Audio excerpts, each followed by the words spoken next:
గుండె నిండా గుడిగంటలు June 10 episode. దొరికేసిన గుణ మనిషి. మాలలు సేఫ్. ఆటో వాళ్ళతో అట్లుంటుంది.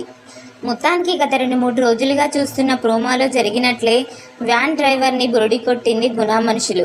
500 మాలలు ఉన్న బండిని ఎత్తుకుని పోవడం తెలిసిందే. ఈ క్రమంలోనే బాలుకి సమాచారం ఇస్తాడు ఆ వ్యాన్ డ్రైవర్. దాంతో మీనా, బాలు ఇద్దరు వెతకడానికి బయలుదేరుతారు. మరోవైపు బండిని ఎత్తుకెళ్లిన రౌడీ గుణకు కాల్ చేస్తాడు.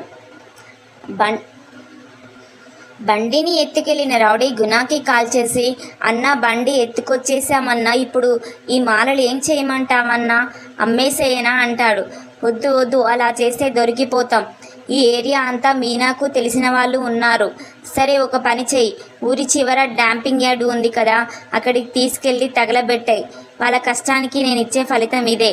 మాలలు అందకపోతే ఆ పార్టీ లీడర్ వాళ్ళ అంతు చూస్తాడు అని ఫోన్ కట్ చేసి వెంటనే కార్ డ్రైవర్తో, నేను మాత్రం ఆ బాలు మీనాల కష్టాన్ని కల్లారా చూడాలి పద అంటాడు.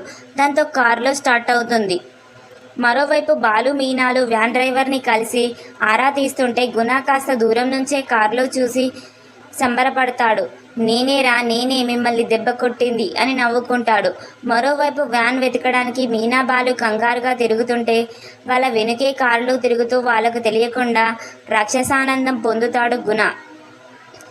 ఈ క్రమంలో బాలుకి పార్టీ ఆఫీస్ నుంచి అశోక్ నుంచి మాలలు ఎప్పుడు వస్తున్నాయని కాల్ రావడం, వాళ్ళకి వ్యాన్ పోయిందని చెప్పడంతో మరింత ఉత్కంఠ నెలకొంది. చివరికి బాలు ఆ పార్టీ ఆపోజిట్ పార్టీ వాళ్ళ బండిని దొంగలించి ఉంటారు అనుకుంటాడు.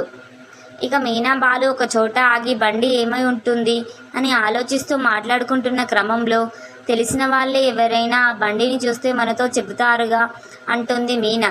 వెంటనే బాలుకు ఒక ఐడియా వస్తుంది. మనం ఇద్దరమే అయితే ఒకే ఏరియా కవర్ చేయగలం. అదే సిటీ అంతా కవర్ అయ్యేలా వెతికిస్తే అంటాడు బాలు. ఎలా అంటుంది మీనా. బండి ఫోటో పంపించి సిటీ అంతా కవర్ అయ్యేలా వెతికిద్దామంటాడు బాలు. నిజానికి బండిలో పూలమాలలు ఎక్కించినప్పుడు ఆ బండి వెనక నిలబడి బాలు ఫోటోలు దిగుతాడు. మీనానే ఫోటోలు తీస్తుంది. అది కలిసి వస్తుంది బాలుకి. మంచి ఆలోచన అంటుంది మీనా. వెంటనే బాలు ఆటో డ్రైవర్ల గ్రూప్లోనే కాదు, స్నేహితులకు కూడా తను దిగిన బండి ఫోటోతో పాటు వాయిస్ మెసేజ్ పంపిస్తాడు.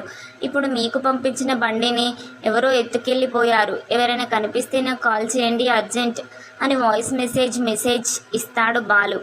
ఆ బాలు పంపించిన మెసేజ్ని రాజేష్తో పాటు చాలామంది ఆటో డ్రైవర్లు చూస్తారు. అయితే అప్పుడే ఒక ఆటో డ్రైవర్ కళ్ళ ముందే బండి వెళ్తుంది. వెంటనే బాలుకి కాల్ చేసి, ఆటో డ్రైవర్ బాలు, నువ్వు పంపించిన మెసేజ్ చూశాను, ఆ బండిని ఇప్పుడే చూసాం, డంపింగ్ యార్డ్ వైపు వెళ్తుంది అంటాడు. దాంతో బాలు చాలా హ్యాపీగా, అవునా నేను వస్తున్నా అని మీనాను ఎక్కించుకొని బయలుదేరుతాడు. మరోవైపు బాలు, మీనాలను గమనిస్తున్న గుణ కారులోంచి, ఏంటి అంత ఆనందంగా వెళ్తున్నారు, త్వరగా ఫాలో చేయి అని కారు డ్రైవర్తో చెప్తాడు. వెనకే ఫాలో చేస్తాడు. ఆ మరోవైపు బాలుకి సమాచారం ఇచ్చిన ఆటో డ్రైవర్ని ఆ వ్యాన్ ఫాలోని చేస్తాడు. అతడితో పాటు 4-5 ఆటోలు వెనకే వెళ్తుంటాయి. మరోవైపు రాజేష్ కార్ కూడా బండిని ఫాలో చేస్తూ దారికి అడ్డం కొట్టడంతో ఆ వ్యాన్ డ్రైవర్ వ్యాన్కి సడన్ బ్రేక్ వేసి వ్యాన్ దిగి పారిపోతూ ఉంటాడు.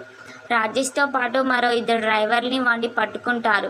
ఇంతలో మీనా, బాలు కూడా అక్కడికి వస్తారు. కాస్త దూరంలో గుణ కార్ ఆగుతుంది. అంతా చూస్తుంటాడు. మన వాళ్ళు దొరికేశారన్నా, మనం ఇక్కడ ఉండటం కరెక్ట్ కాదు అంటాడు డ్రైవర్. రే బాలు, నిన్ను వదలనురా అని రగిలిపోతూ ఉంటాడు గుణ. మరోవైపు ఆ వ్యాన్ ఎత్తుకెళ్లిన డ్రైవర్ని బాలు చితక్కొడుతూ, ఎవరు చేయమన్నారా ఈ పని అంటూ అరుస్తుంటాడు.